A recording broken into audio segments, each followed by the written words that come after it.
नमस्कार दोस्तों। तो लास्ट वीडियो में ये स्लाइड यहीं तक हो पाई थी, कुछ टेक्निकल वजह से बंद हो गया था।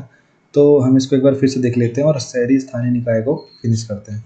तो शहरी स्थानीय निकाय के कार्य क्या हैं? तो वो हैं शहरी नियोजन, दूसरा भूमि उपयोग विनियमन। ठीक है, शहरी नियोजन मतलब कि शहर के विकास, जोनिंग, बुनियादी ढांचे, विस्तार, इन सब के लिए स्कीम बनाना कि मतलब कौन सा उस शहर में मतलब जो ड्रेनेज है वो कैसा होगा, सड़कें कैसी होगी, ये सब चीज़ें।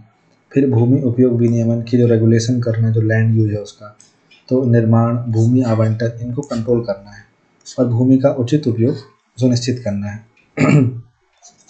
इकोनॉमिकल और सोशल डेवलपमेंट, शहरी आर्थिक विकास और सामाजिक कल्याण के लिए रणनीतियों को लागू करना।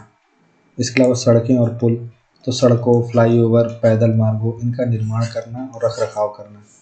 फिर जल आपूर्ति, तो घरेलू, इंडस्ट्रीज, कॉमर्शियल उपयोग के लिए पर्याप्त जल वितरण सुनिश्चित करना। फिर सार्वजनिक स्वास्थ्य और स्वच्छता, अपशिष्ट निपटान, जल निकासी प्रणालियों का प्रबंधन और स्वच्छता को बढ़ावा देना, ये सब चीज़ें। फिर अग्निशमन सेवाएं, फायर ब्रिगेड वगैरह, है ना। तो शहरी क्षेत्रों में अग्नि सुरक्षा उपाय, आपातकालीन प्रतिक्रिया, ये सब प्रदान करना। शहरी वानिकी और पर्यावरण, हरित स्थानों, वृक्षारोपण, पर्यावरण संरक्षण, इन सबको बढ़ावा देना। कमजोर वर्गों का कल्याण, विकलांगों, वंचितों और हाशिए के समूहों का उत्थान करना, तो ये सब शामिल है इसमें। इसके अलावा कुछ और भी काम है, जैसे आप अगर देखेंगे कि स्लम सुधार और उन्नयन, जो स्लम बन जाते हैं शहर में, अब शहरीकरण की वजह से ही स्लम बनता है। ठीक है, क्योंकि गांव से लोग आते हैं शहर काम करने के लिए।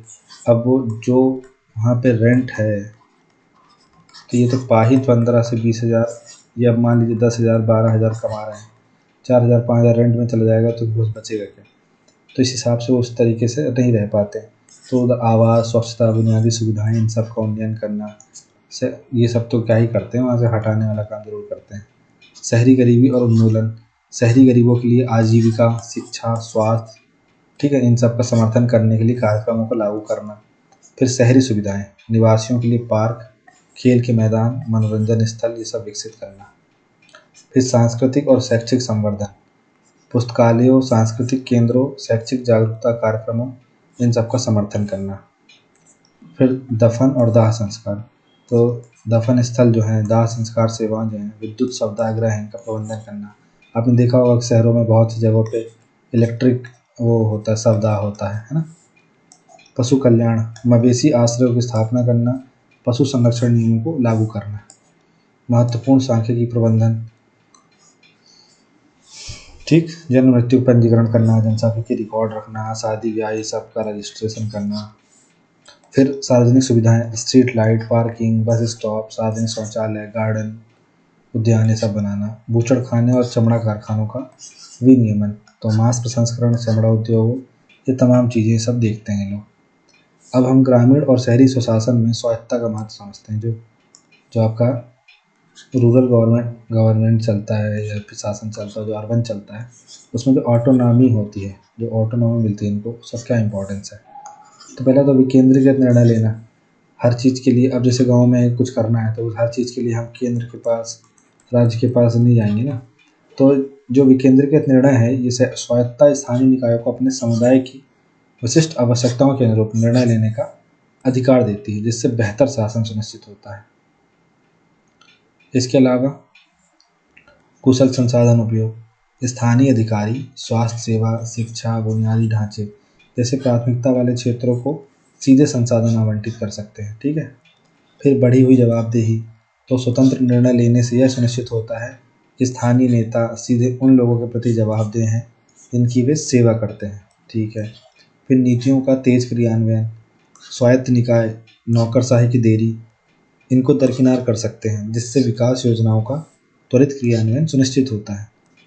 फिर इसके बाद लोकतंत्र को मजबूत बनाना, तो जो ऑटोनॉमी है वो ज़मीनी स्तर पर भागीदारी को प्रोत्साहित करती है, नागरिकों को शासन में शामिल होने के लिए सशक्त बनाती है।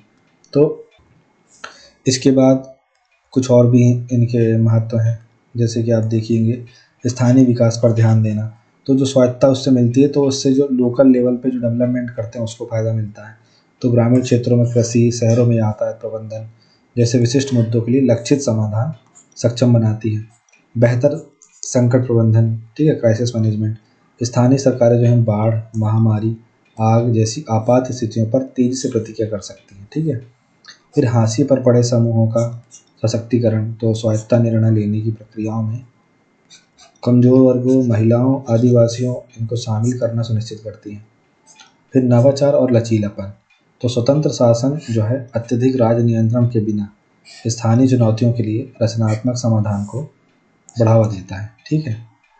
फिर सुधारित सेवा वितरण, स्वायत्ता के साथ जल आपूर्ति, स्वच्छता, अपशिष्ट प्रबंधन जैसी आवश्यक सेवाओं का अधिक कुशलता से प्रबंधन किया जाता है।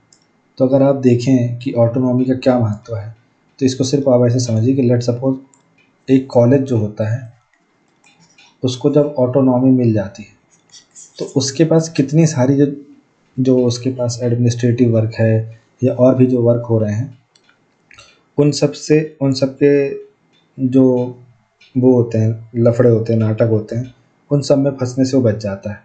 तो ऐसे ही सेम यहाँ पे ये बोल रहा है कि अगर मान लो कि इनको ऑटोनॉमी जो मिल जाती है तो उससे फ़ायदा क्या होता है, तो यही फ़ायदा होता है कि विकेंद्रीकृत रूप से निर्णय लेते हैं, ठीक है। मतलब एक हायरार्की जो बनी हुई है, तो ये ऐसा सिस्टम हो जाता है। तो भाई ठीक है, तो यहाँ वाले अपने हिसाब से डिसीजन लो, यहाँ वाले अपने हिसाब से। अब जैसे कि राज्य सरकार को कुछ करना है राज्य में, तो क्या हर चीज़ के लिए केंद्र के पास जाती है? नहीं जाती।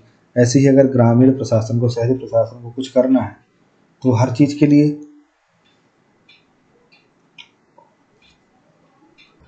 राज्य सरकार के पास क्यों जाएगी, विधानमंडल के पास क्यों जाएगी? तो वो खुद भी निर्णय लेगी।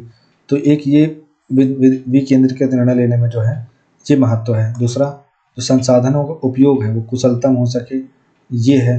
क्योंकि जो लोकल लेवल वाले लोग हैं वो बहुत अच्छे से जानते हैं कि हमारे लिए कौन से रिसोर्स जो है आवंटित अगर हमको किए जाएँ, इतने आवंटित किए जाएँ तो हमारा इसमें काम हो जाएगा, ठीक है। जैसे देखिए, स्थानीय अधिकारी जो हैं वो स्वास्थ्य सेवा, शिक्षा, बुनियादी ढांचे जैसे प्रायोरिटी वाले क्षेत्रों को सीधे संसाधन आवंटित कर सकते हैं, ठीक है। तो इनको सीधे संसाधन आवंटित करेंगे तो इससे इस ऑटोनॉमी से ये फ़ायदा होता है कि जो अननेसेसरी की चीज़ें हैं उस पे चीज़ें नहीं जाती हैं, सीधे इन पे खर्चा होता है। फिर इससे क्या होता है, स्वायत्ता मिल गई है तो अकाउंटेबिलिटी भी आती है। जो स्थानीय नेता हैं वो उन लोगों के प्रति जवाबदेह होते हैं जिनकी वो सेवा कर रहे हैं, तो उन्हें भी डिसीजन अच्छे से लेना पड़ता है। ये तो नहीं बोल सकते ना कि भाई राज्य विधानमंडल से या फिर सीएम साहब जो बोल रहे हैं वही हम कर रहे हैं। नहीं भाई, तुमको तो ऑटोनॉमी मिली थी, तुम करो। फिर नीतियों का तेज क्रियान्वयन होता है, क्योंकि जो क्या होता है कि नौकरशाही को दरकिनार कर दिया जाता है, क्योंकि अब तो सीधे यहाँ पे लेजिस्लेटिव लेवल पे काम चल रहा है, पंच सरपंच इन्हीं के बीच काम चल रहा है। इस हिसाब से लोकतंत्र को मजबूत बनाती है। तो यही सब हमने तमाम चीज़ इसमें पढ़ी देखी। अब देखिए कुछ टॉपिक इसमें बचे हुए हैं जो हम नेक्स्ट वीडियो में कवर करेंगे, जिसमें एडमिनिस्ट्रेशन ऑफ मध्य प्रदेश में ये सारे टॉपिक बचे हुए हैं। और एक और टॉपिक बचा हुआ है, उसका नाम है current issue in MP politics. अब इसमें ये देखना है कि जैसे पॉलिटी में क्या क्या सब्जेक्ट, जैसे रिजर्वेशन का मैटर जो है ये आ सकता है, ठीक है। तो जो 27% 14% वाला लफड़ा है। फिर इसके बाद अगर हम अब 1 साल की तो बात नहीं करेंगे ना, दल बदल की अगर बात करें तो वो आपको देखने को मिल जाएगा मार्च 2020 के आसपास। मतलब सोचिए इतना बड़ा दल बदल था कि इसकी वजह से कोरोना का कोविड मतलब लॉकडाउन रोक दिया गया था। जब तक ये दल बदल नहीं होगा तब तक मतलब ये पूरा इनका चुनाव नहीं हो जाएगा, सब कुछ मतलब इनको इसमें शामिल न कर लिया जाएगा और फिर बाद में चुनाव कराया जाएगा, वो किया जाएगा, तब तक भाई लॉकडाउन नहीं लगाए थे। और जैसे 20 मार्च 2020 को 22 मार्च के आसपास से दल बदल हुआ और 23 मार्च को लॉकडाउन लग गया भाई साहब। एक दिन में कोरोना आ गया भारत में, ठीक है। तो एक ये इशू है, एक रिजर्वेशन इशू है। इसके बाद आप देखिए कि और क्या एमपी के पॉलिटिक्स में एक इशू ये भी है कि जो वुमेन का रिप्रेजेंटेशन है वो बहुत कम है, ठीक है। आप ये एक इशू लिख सकते हैं। इसके बाद और क्या इशू लिख सकते हैं आप, और इशू ये लिख सकते हैं आप कि जो हाँ जैसे ठीक है, तो मैं इसका एक सेपरेट वीडियो ही बना दूंगा ना।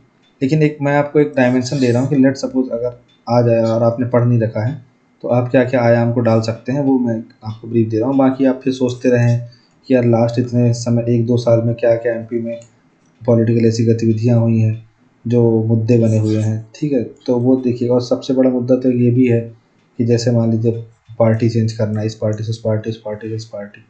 जैसे आप देखेंगे कि मतलब मध्य प्रदेश में कोई बहुत बड़े-बड़े नेता जो कांग्रेस के थे, वो भाजपा में कूद के चले गए। तो ये तमाम चीज़ें तो आई होप सो आपको समझ